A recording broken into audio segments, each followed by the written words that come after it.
dia mendapatkan takdir yang tidak sesuai dengan harapan dan perencanaan. Banyak orang berkata, Allah itu takdirnya tidak adil buat saya. Kadang-kadang kita sering dengar itu ketika orang berteriak di samping ICU mendapati keluarganya sakit bertambah parah ataupun meninggal. Dia berkata, Allah tidak adil. Nah, kalau ada yang berkata, Allah itu tidak adil, pertanyaan kita balik sederhana. Kalau Allah tidak adil, terus siapa yang adil kalau Allah itu sudah kita sebut dengan sebutan yang tidak adil? Jadi tidak ada. Allah itu pasti adil. Allah itu pasti sayang. Kalau Allah ngirimkan berbagai macam peristiwa yang terjadi pada kehidupan kita, walaupun tampaknya itu pahit, tapi pasti ada kebaikan yang terkandung dalam setiap peristiwa. Apa yang kita lihat tidak menggambarkan apa yang akan kita dapatkan di masa mendatang. Sambilkan analogi yang sederhana. Kita, Bapak dan Ibu, kalau ada mendapati seorang ikhwan datang ke dokter. Ketika dia datang ke dokter, kemudian divonis sama dokter. Dokternya mengatakan, ini sudah berapa lama infeksinya, Pak? Sudah 3 bulan. Kok baru dibawa ke tempat kita hari ini? Ya, ini itu alasan disampaikan oleh pasien. Dokter memeriksa lagi. Akhirnya sang dokter dengan berat berkata, Pak, kami sudah mendiagnosa luka tetanus dan infeksi pada kaki Bapak. Tidak ada jalan pengobatan kecuali satu. Jalan pengobatannya adalah Bapak harus diamputasi. Sang pasien ketika mendengar amputasi kan langsung kaget. Ya Allah. Lalu kemudian langsung berkata, yakin dok harus diamputasi? Iya. Perhatikan Pak, Ibu. Amputasi ketika disebut antara pasien sama dokter itu cara pandangnya beda. Dokter ketika mengatakan pasien itu konotasinya baik atau buruk? Dokter ketika mengatakan harus diamputasi baik atau buruk? Baik. Karena kalau Bapak tidak diamputasi, infeksinya menjalar ke atas, nyentuh ke lambung, nyentuh ke ginjal, nyampe ke jantung, sakitnya bisa beberapa kali lipat daripada sakit ketika tetanusnya baru sampai di kaki.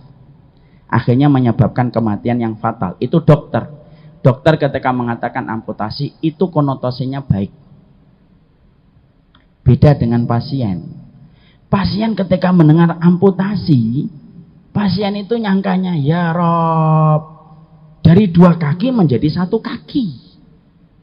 Dari yang asalnya berjalan normal harus pakai tongkat. Dari asalnya bisa berlari-lari, kemudian sekarang tidak bisa lari-lari.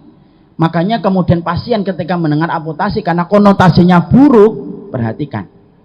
Pasien itu akan berkata, dok jangan diamputasi. Saya ini penyerang di klub bola kecamatan. Kalau Bapak amputasi saya, terus gimana karir saya menjadi penyerang di klub sepak bola kecamatan? Di situ kita dapatin kata-katanya satu, amputasi. Tapi cara pandang dokter dengan cara pandang pasien itu beda banget. Kenapa pasien itu memandangnya itu buruk? Karena dia tidak tahu kalau dia tidak dipotong, fatal akibatnya, impactnya, penyakit itu bisa menjalar ke jantung, membunuh dia, mencekik pernafasan dia, dan akhirnya kematian. Tapi kenapa sang dokter ketika mengatakan amputasi itu baik? Karena ilmunya dokter itu berbeda dengan ilmu dan referensi sang pasien. Kita selama ini kalau membaca takdir, kita seringnya pandangan kita itu kayak pandangan pasien. Pandangannya itu adalah pandangan yang terbatas. Akhirnya kita nganggapnya jelek, akhirnya kita nganggapnya buruk. Padahal berapa banyak yang buruk dan jelek tetapi ternyata berujung kepada kebaikan hidup kita di masa mendatang. Cuma karena akal kita ya hanyalah sebongkah tangan, kemudian pandangan kita hanyalah sejarah apa yang tidak tertahan dengan tembok, akhirnya menjadikan kita sering mengatakan, ini takdir kok buruk banget ya. Kenapa kok tiba-tiba ada corona sih? Kenapa kok tiba-tiba ada gempa? Kenapa kok tiba-tiba ada tsunami yang kemudian ada pada kehidupan orang? Lalu akhirnya kita itu bersuudzon kepada Allah. Padahal Allah itu tidak pernah salah produk takdirnya. Makanya apa yang kita jumpai itu buruk, bisa jadi itu kebaikan yang kita tidak tahu kapan kebaikan itu Allah akan berikan pada kehidupan kita.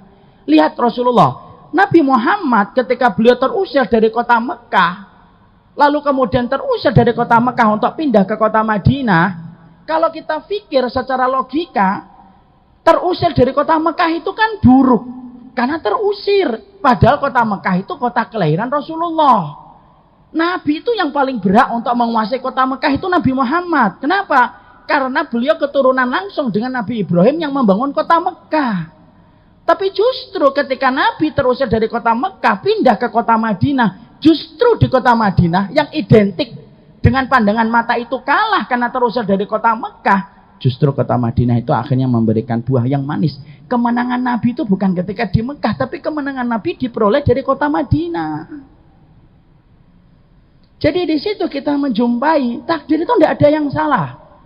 Dan saya khawatir nih, nanti entah corona, entah penyakit, entah bangkrutnya kehidupan kita, entah tiba-tiba ada keluarga kita yang sakit, tiba-tiba ada dokter mengonis keluarga kita kena kanker, kena tumor, apapun itu.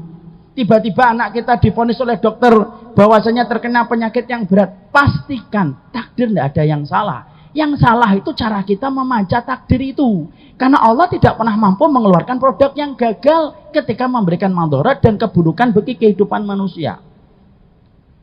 Pasti ada kebaikannya.